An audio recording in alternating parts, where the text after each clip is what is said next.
Let's be honest, parenting can be messy and hard, but also so rewarding. In this podcast, we'll share all the ups and downs of parenthood, as well as share some of our favorite tips and tricks for parenting using both our experiences and expertise from our professional lives as a speech and language pathologist and teacher, but also our everyday lives as moms, just trying to balance it all. We're so glad you could join us.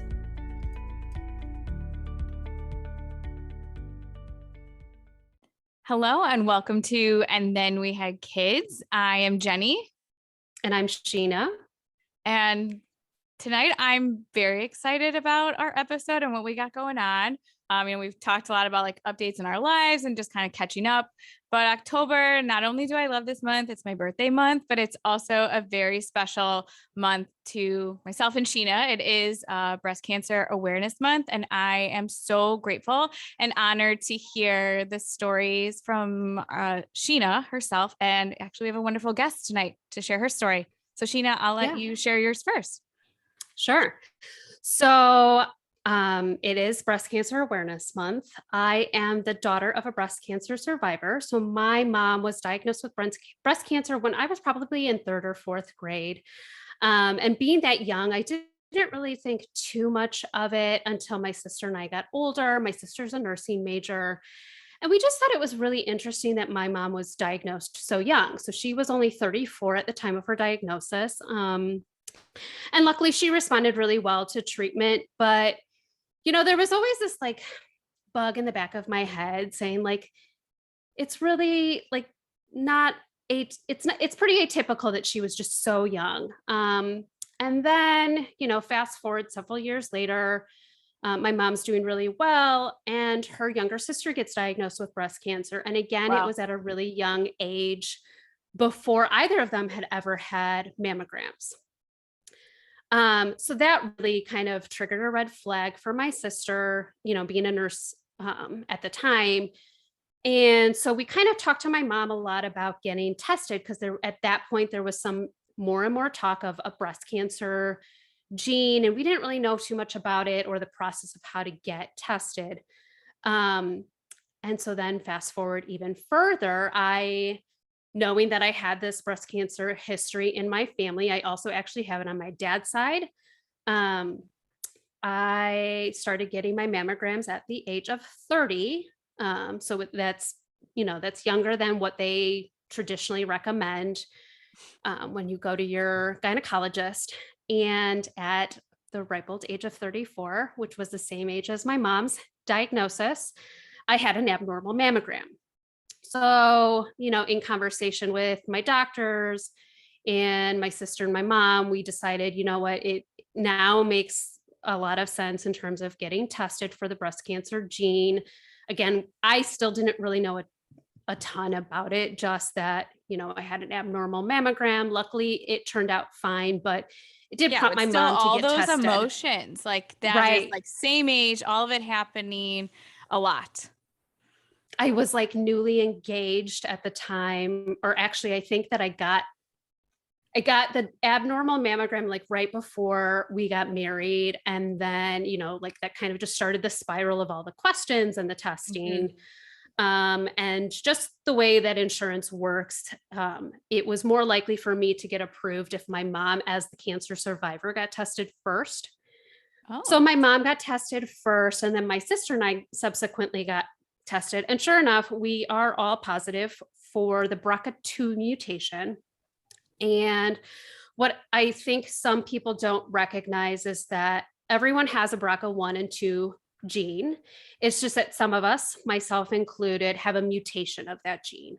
BRCA1 is a little bit more, not to say popular, but you've probably heard of Angelina Jolie, Christina Applegate, both have the BRCA1 gene mutation. And so with that, I kind of felt like my boobs were ticking time bombs. Right. And my sister and I both made the decision to get preventative mastectomies as a way to really reduce our risk. And as I started going through this, I think I was blessed, obviously, to have your friendship and my friends threw me, we had a Tata to the Tatas party and a boob voyage party. as I prepped for my mastectomy. But for me, I think I needed to, and I think this is just who I am as a person. I need my community, right? So I needed to connect with other people Yes. that knew what I was going through and had walked the walk and could help me understand what was the surgery going to be like? What is recovery going to be like? Here are the other things that you need to be mindful of or monitoring. And so I was involved a lot with Bright Pink, which, for those that don't know, is an organization actually based in Chicago. The woman that started it is a Chicago native who really wanted to bring awareness to knowing your risk, right? Mm-hmm. So she is also high risk for breast and ovarian cancer. And with that, I did some peer-to-peer mentoring with Bright Pink. And then I came across another organization called the Breasties, which was founded by a woman named Paige, who is also a previvor. And so I am known as a previvor, meaning that I am high risk for cancer, in this case, breast, ovarian, as well as a few others that are associated with the BRCA2 mutation. And she started the Breasties as a way to really just connect with people, again, like create this community for women who were going through the same thing. Because it's not like I can just turn to anyone. I think I'm actually the only one probably in our circle of friends that's gone through this. Yeah. And so I was blessed to meet our guest today at one of those events. So I met Lauren Lopriore, who was our guest today at one of those Breasties events. And I think Lauren and I hit it off. We found out we lived near each other at the time. We have kids the same age. And so it was really nice. And I don't know, I'll let Lauren kind of speak to her experience. For me, with that specific group, I felt like I was a little bit on the older side of the crowd. And so sometimes I felt like I couldn't always connect with all of the women that were at the events because they weren't moms or, they were just really young in their lives, which is great for them. But I also felt like I needed someone who understood my life as someone who went through a mastectomy, right? But who also could understand like the mom side of it. And so that was Lauren for me. I felt like with some of the women I met through Bright Pink, they were also moms. So I, connected a little bit with them, but, then the pandemic hit and all of those peer-to-peer social outings kind of got put on pause.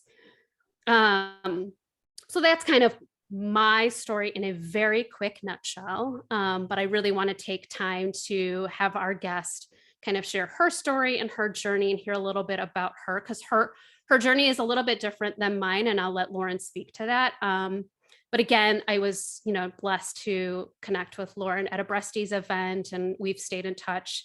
And so I want her to kind of share a little bit about her story, but she's done a lot, I think, from her journey and taken that a step further. So Lauren, I'm going to let you introduce yourself and tell a little bit about your connection to Breast Cancer Awareness Month, and then we'll dive a little bit deeper into some of the other stuff you've been doing. Okay, great. Well, first, thank you, Sheena and Jenny, for having me. So as Sheena mentioned, my name is Lauren Lopriore, and I am a breast cancer survivor. I was diagnosed in February of 2015. I had found a lump actually the year prior in September while I was in a yoga class. And, it was kind of one of those things where I brushed it aside, just thought, oh, I just pulled a muscle, no big deal. I went back to class, but then I came back, and after this class, something just was super off. I talked to my husband about, kind of what I was feeling, needed to get it checked out. I even talked to my mom a little bit about it and just shared, what I was feeling. And so I went in, my gynecologist was not there at the time, a nurse practitioner. Of course, you hear the words, well, you're too young, don't worry, everything's going to be okay. And so I remember, sorry, not to interrupt you, Lauren, but I remember being turned away so many times from my mastectomy, from not my mastectomy, my mammograms, because I was so young. And they're like, you're too young. Are you sure that you need this? And I'm like, yes, I have a doctor's order. I have a family history. But I think at one point when I was scheduling my first, I must have talked to 7 or 8 people in the registration department of the hospital before someone finally put me through and got me scheduled for my mammogram, because they just shrug it off as like, you're too young, you know? Oh, no, absolutely. I mean, and I think, later on, kind of down the road through my treatment and stuff, like no one my age that I knew of had been diagnosed. So it was kind of an unusual conversation, or was something unusual to like go into a doctor's office and say, oh, I'm here for, this kind of testing, because, eventually when I did get my ultrasound done, I was literally by far the youngest in the waiting room, to go in. So no, for sure. It was, anyone that was under 40, definitely had a harder time kind of getting the support in terms of, getting it and getting the right tests done. So she kind of felt like, oh, everything's, going to be okay. But you know what, I'll put an order in for an ultrasound. But for me at the time, I was working and I had a travel planned for like that next week. And so I just kind of didn't put a whole lot of importance behind it. Looking back, I kind of wish I had, but, life happens and it just was not something that I put as a priority. But then December, I got a phone call from my doctor's office saying, hey, we see that you haven't gone and gotten your ultrasound done. And it was just like that moment. I was like, you know what? Here we go. This is like, I need to make this happen. So I wasn't able to get in until February. And so I went in February 19th and I had an ultrasound. I had my first mammogram. I had 3 biopsies. And by the time I left, I pretty much had a good idea that I had breast cancer.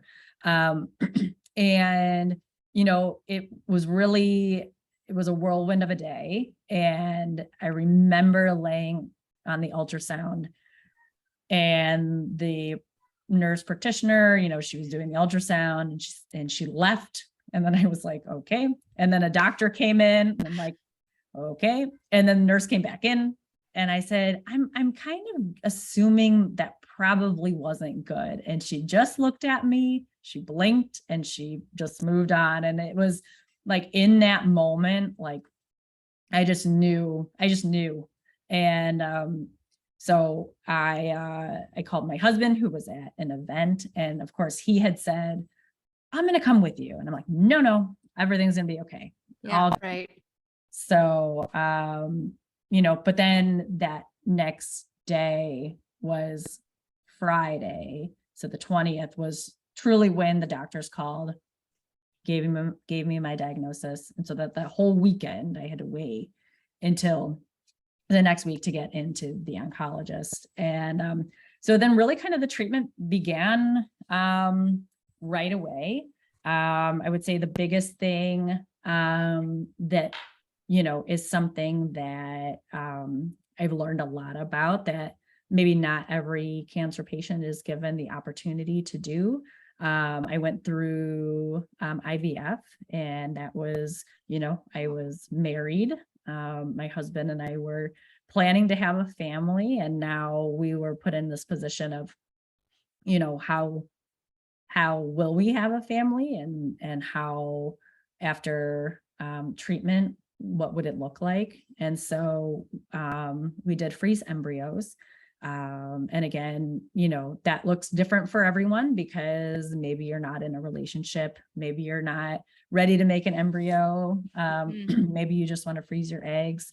And so, but then right after I went right into chemotherapy, and I'm grateful that I was able to freeze the embryos. It was something that they let happen, but it was not, it would not have been their first protocol to say, oh yeah, let's do IVF first. But I said, no, I need to, that it was just something that I felt, that was important to, myself and my husband. And so started with chemotherapy, and then went right into having a double mastectomy. And then I had radiation, and then later on had reconstruction. And I guess I'll mention my breast cancer was stage 3 triple positive, and that meaning progesterone positive, estrogen positive, and HER2 positive. And so being that it was HER2 positive, which is just basically another part of the cancer cell that is treated differently. There's a medication that's Herceptin that continues on for a full year. So I did that until the next following February. And then, really it kind of just like treatment kind of ends, and you go through this whole like survivorship conversation, and then you're like, okay, now what? Like, what's Right. happening? You had a whirlwind of emotions, events, like having It days, is. and wow. Yeah. So I think, then I kind of just like went on with life, but it was, again, I was the youngest person that I had known to be diagnosed with cancer. My grandmother was diagnosed at an early age. She unfortunately did pass from it later on, metastasizing, which basically means that it was breast cancer, but it had spread throughout her body. Many times it's in the lungs and the bones and the liver. Hers was the bones. And, but nobody really talked about it. When it came in her bones, I just thought she had bone cancer. Like no one really talked about that that it was breast cancer, that it came from her breast cancer. And then I guess, kind of knowing more family history was, again, just not talked about. And I would actually learn at my first oncology appointment that my aunt is also a survivor. It was, oh, wow. Yeah. So it was stage 0. She had a lumpectomy. But it was just not something that was spoken about. But due to having the family history, I did also get tested for a genetic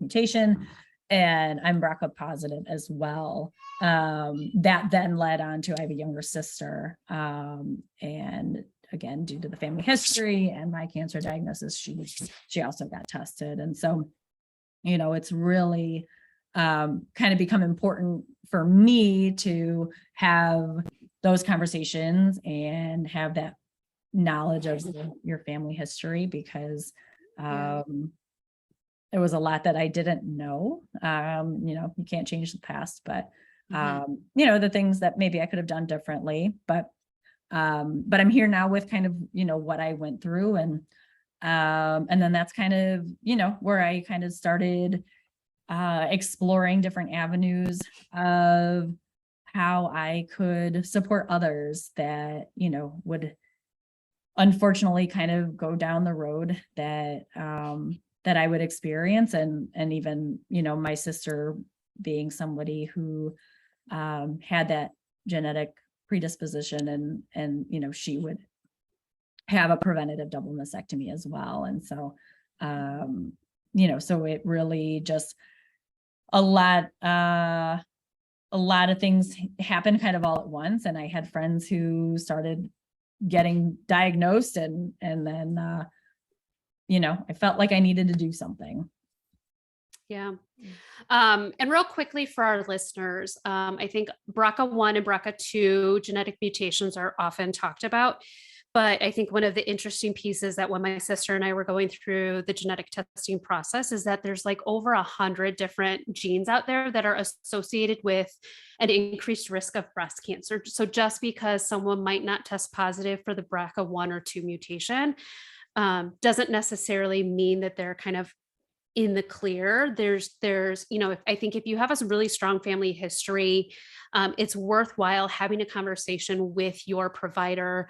That's where, to me, Bright Pink really came into play, because they do a lot of education. They, at least at the time, and I know that there's been kind of an evolution of Bright Pink since when I received my diagnosis. But just really knowing your risk, and knowing that if you really have a strong family history of it, talk to your provider. There's tests out there that can test kind of all the whole gamut of different genes out there that are associated with an increased risk of breast cancer.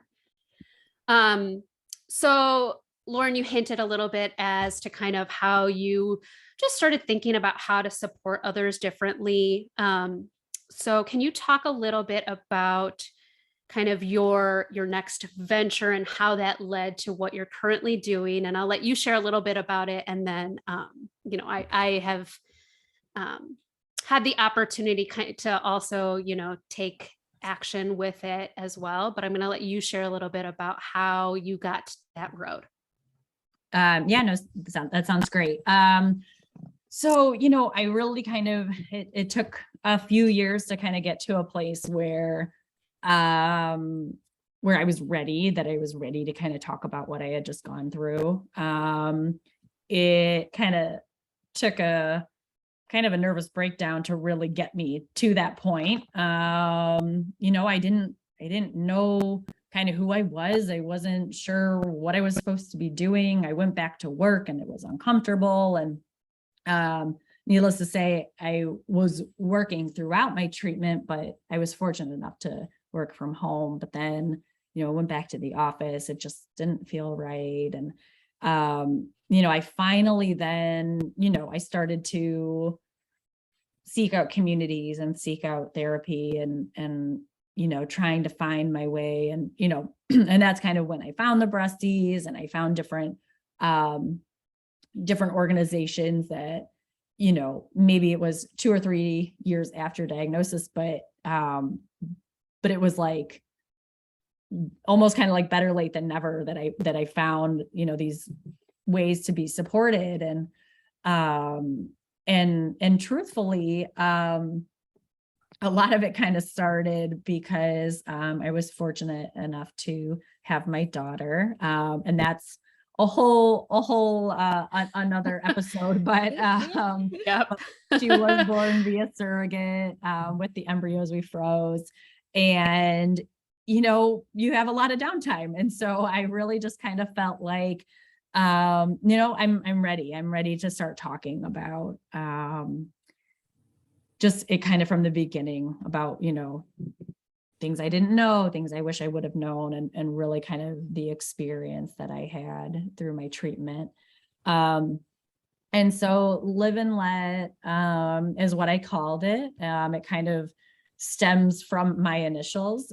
There's no real unique meaning behind it other than it's L ampersand L, which is, the ampersand looks like an E. So LEL are my initials.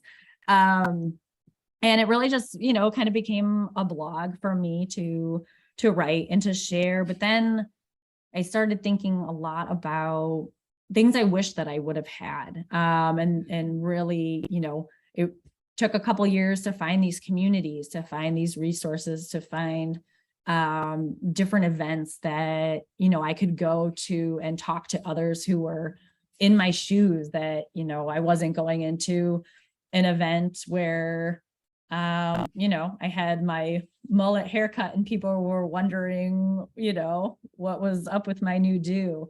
And so I just started kind of pulling and compiling resources and events and kind of trying to create this whole like information hub that was like in one place. I always felt like, I wasn't provided a ton of information going through treatment, but if I was, it was, just kind of like from here and there. And, you're given all this information and then you don't know what to do with it. So then 2 years later, you're like, well, what did I do with all of that? And probably just got, thrown in the garbage. Yeah. Yeah. So, so I kind of was just like, I want to be able to put it all in like one place for people to say, like, I have no clue where to start. And then to be able to say, well, go to Live and Let, and like, it's all there, like kind of waiting for you. And it really is focused on breast cancer because that's what I know. But I've also, really made it focused on like the whole experience. So resources for caregivers and resources for previvors to really be able to connect with other communities within the caregiving space or the previving space, or, in the survivor space, because,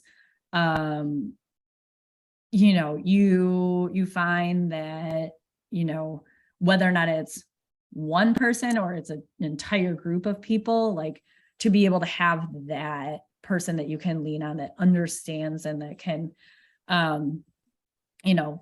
feel the empathy and sympathy, like for the things that you have gone through. It's not always easy to connect with your friends that, maybe haven't been through that. And it's not their fault. It's just not something that they've had an experience with. And so for you to not feel, excluded, or for you to not exclude them, it's, you almost kind of have to just find your own little, separate community for those times where you just need to vent or let it out about, something specific to your own health. And then really, another part of Live and Let kind of became this like, oh, well, I really wish I would have known the right thing to wear after my surgery, because the thing that I was told by the doctor's office literally wouldn't fit over my head.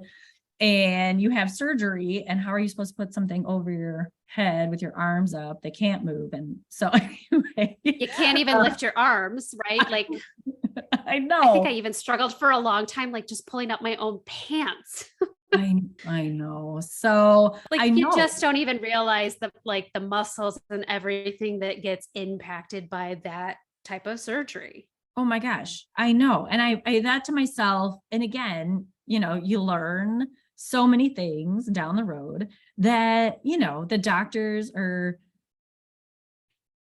there for the surgery, there for, giving you your treatment plan. They're really not there to pick out, the support bras for after. And I totally get that. But then like, there needs to be somebody. They should at least point you in someone who will tell you what to wear. Someone should at least tell you, right? Like the button down, the front button down pajamas that were like really helpful. Had I, thank God I had talked to some people that had been through it. Totally. I know. So I started this whole just kind of like product recommendation page of just like, I remember being in the shower and wearing my college lanyard, like holding up my drain. The drains. Like, I was resourceful, but there's other things out there now. And so, that kind of then is really where the next part of Live and Let started. And that is the give crates. And that was really me just feeling like, I wanted to be able to use my creativity, but also be able to pay it forward. And I recalled this care package that my aunt sent me, and it was a blanket that I still have, and I still wrap myself around in bed with, and 2 pillows, like 2 kind of beanbag pillows.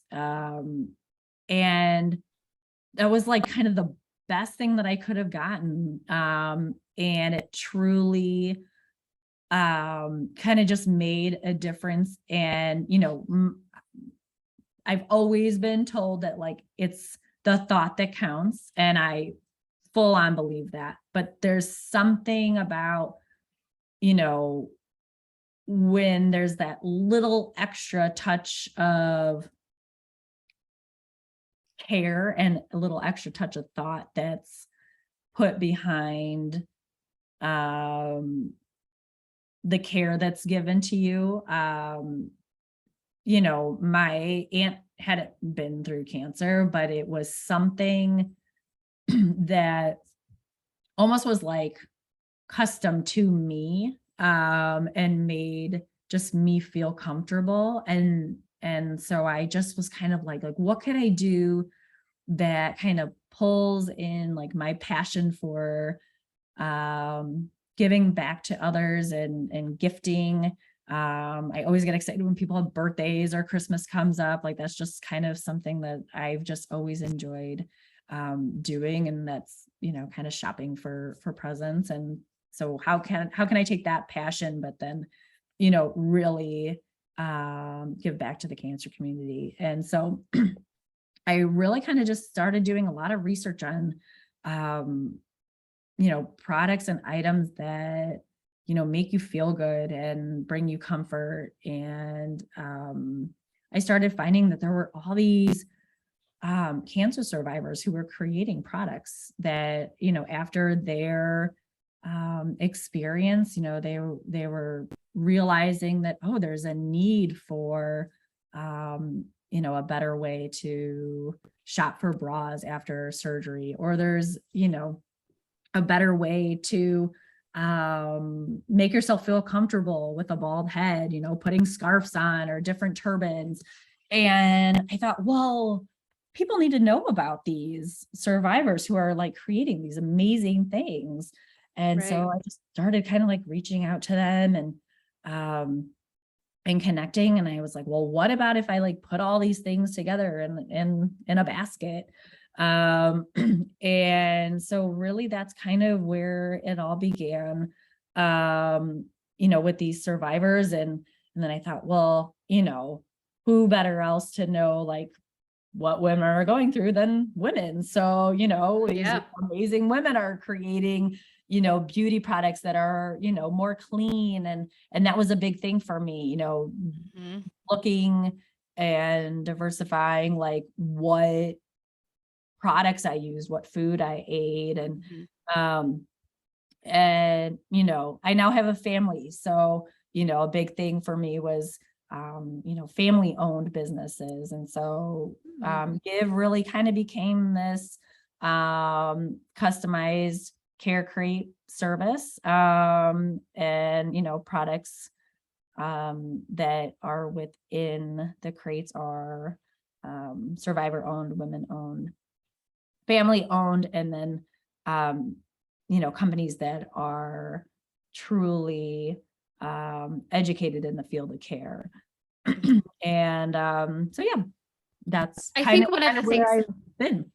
yeah, and I think one of the things that I love about the give crates, because I unfortunately have had other friends that have been diagnosed with cancer, and I've had unfortunately a few that have since passed. But it's one of those things that, your friend or your loved one gets that diagnosis and you just want to reach out and help, and you don't necessarily always know how.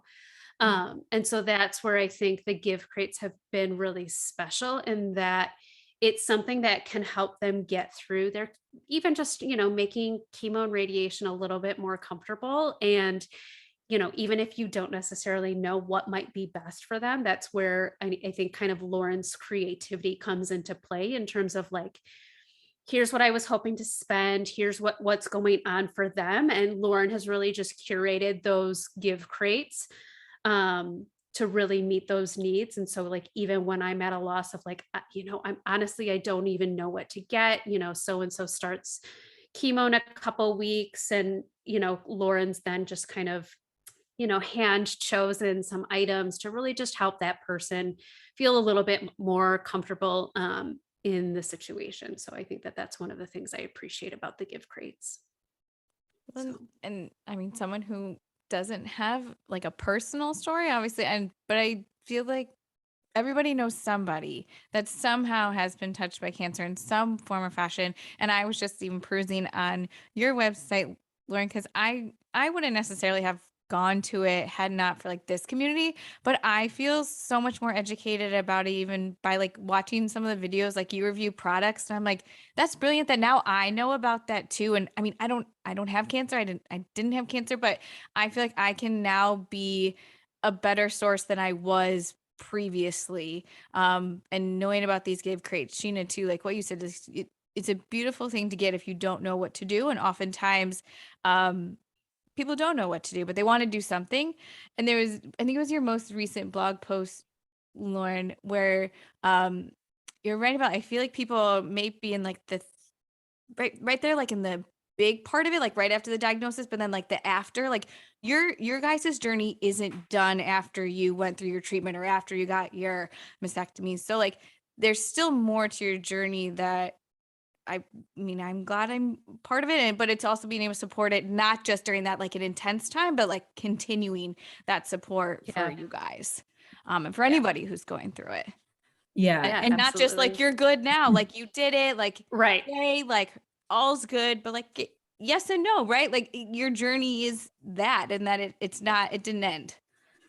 Right. Right. And you know, a big thing that you know, I started brainstorming was like, okay, you know, I have these great products for the treatment, but then what can I include from after, you know, your kind of post treatment, post surgery, and you know, what does that look like? And I think it's, you know, still kind of those like thinking of you, celebrating milestones, and really even you know, my hope is that, you know, someone is given a crate and finds a product that they love, and then they come back and, you know, and just want to purchase that a la carte. And that's actually, you know, where I'm really kind of expanding the website, because it used to kind of be just like behind the scenes. I would kind of just curate from my little shop, but I just felt it was really important to be able to make the items available so that, you know, yes, maybe I'm using kind of the concierge service to really curate for someone who really just doesn't know what to send, but wants to personalize it to, you know, their loved one or themselves. And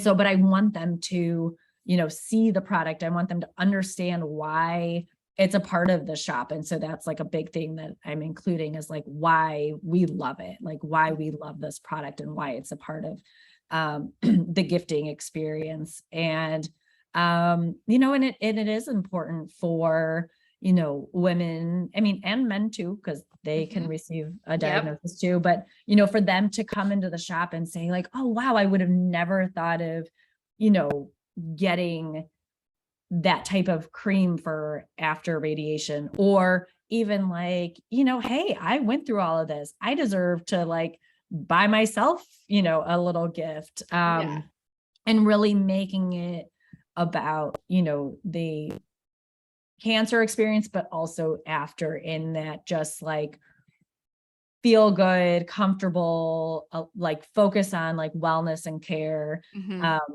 And so really kind of having that kind of one-stop shop of really being able to, you know, support yourself and loved one through a cancer diagnosis or through a cancer experience, but then also after, and how you want to live your life and what type of products you want to have in your home. And, you know, so that's kind of been a way that, you know, I hope to expand and grow Give Shop. So I love it. So we know that you have a little human at home, as do we. How, you know, knowing that you have this wonderful small business and a little one at home, how do you kind of balance both of those worlds? And what do you do for yourself to kind of, you know, make sure that you're taking care of your own well-being? That's a great question. And the answer is, I don't know. That truly is. Let us know when you figure it out. $1 million question, really. It is. Yeah. I mean, I'm not gonna lie, and I won't sugarcoat it. Like there are many times where I am very overwhelmed and I'm not sure what I'm doing. And I look around and I'm seeing all these moms who I'm like, how do you do it? What are you doing? Tell me, I need, but then I'm like, yeah, but they're probably thinking the same thing. And, we Yeah. all just do it. I think like, we women are just, we're amazing beings and we just have something in us that allows us to multitask and just do it all. I mean, I think we're all, a little crazy sometimes for wanting to do it all, but let's just face it. I don't know if our husbands could do it. So, so true. I mean, I love them, but we all do things in our own ways. So, but I really, and I think, figuring things out for me has taken time. I think so many maybe figure it out, months down the road, maybe years down the road. It's taken me like 6 years to really get to a place where I realized that I was doing so much for others and I wasn't doing anything for myself. And and so many times I would hear, well, if you're not taking care of yourself, how do you take care of everyone else? And I'm like, but I'm fine. I can do it all. And but really it wasn't until this year. So, I'm 7 years, in remission. And I finally said, I'm gonna really just take some extra time for myself. And I have started doing just like more workout classes. I'm actually doing a boxing class, which is like fantastic. Oh, fun. Yeah, it's great. I have my like Zen yoga days, and then I have my like really crazy like punch the punching bag days. That's like a beautiful example of like having balance, right? Like it's good to have like the work and you got to have like the fun too. So the Zen and the boxing. Yeah, both. Exactly. And when I've started doing acupuncture, and I really kind of just started looking at different ways of healing. I'm on from a medical standpoint, I'm on medication and I will be for a while from a preventative standpoint. And I will always have different check-ins that I need to do, but there's also this like whole other world that maybe some people are into and some aren't, and I wanted to just kind of dabble in it and see what it was all about. But there's this whole other like holistic way of healing, and that's kind of where the acupuncture came from. And so I've done that, and then really just something about, for me, nature. And I was able to participate in a couple of adventure travel, wellness travel, with some cancer communities, and just kind of like being alone and taking walks. And that's just been something that's really been great for me. And, I think everyone just kind of finds their rhythm and finds what works for them. But it is so important to just kind of like take that time away from thinking about your illness or being a mom or being a wife to really just kind of focus on yourself. And it's totally not easy. I mean, there's weeks where I don't have that self-care and I totally feel it. And then, but as I mentioned earlier, it took me a long time to get there because I really, I was really still kind of figuring it all out and figuring out what it meant to be a wife and a mom and a survivor, and how you kind of live all those little parts of your life. And but at the end of the day, I think for me, the biggest thing is having a family and being a mom. And And I am here and I want to be around. And so, how do you, take care of yourself as well as others? And, so I could go on and on and on, but I'll kind of stop there. But, I'm grateful for, the time that I've had with, lots of individuals who have kind of gotten me into a place of, really caring for myself and, my daughter and husband allowing me to do that. Even sometimes it's 5 minutes at a time, but even that, Right. Even that's better than nothing. So, Yep. So where can folks find out a little bit more about you if they want to learn more about your story and Live and Let, or looking into Give Crates a little bit more? Sure. So the best place would be on the website. So liveandlet.com. That's LIVANDLET.com. And there's a drop down there for the Give Crates, but also the shop is giveshop.com, GIVSHOPPE.com. It's incredible. Thank Please you. check it out. I mean, it's just a beautiful website with lots of great resources. Like you said, you have a post on there about like your surrogate journey and how your daughter came to be. It's beautifully written. And so many pieces are beautifully written. So we thank you, Lauren, for sharing your stories. And we definitely encourage anybody, especially this month and really every month, to go check out Live and Let. So thank you, Lauren, for being here with us. Oh, well, thank you both for having me. Thank you. And just a quick shout out that, even when it's not breast cancer month, to please really just take the time to do those self-exams. A really great way, an easy way to remember it is to feel it on the first. So do your breast self-exams on the first of the month, and take some time to know your risk. Thank you. Thanks so much for listening. We hope you enjoyed this episode. And if you'd like to help support the podcast, please share it with others, post about it on social media, or leave a rating and review. To catch all of the latest, you can follow us on Instagram @_andthenwehadkids. Thanks again, and like we say, life used to be carefree, and then we had kids.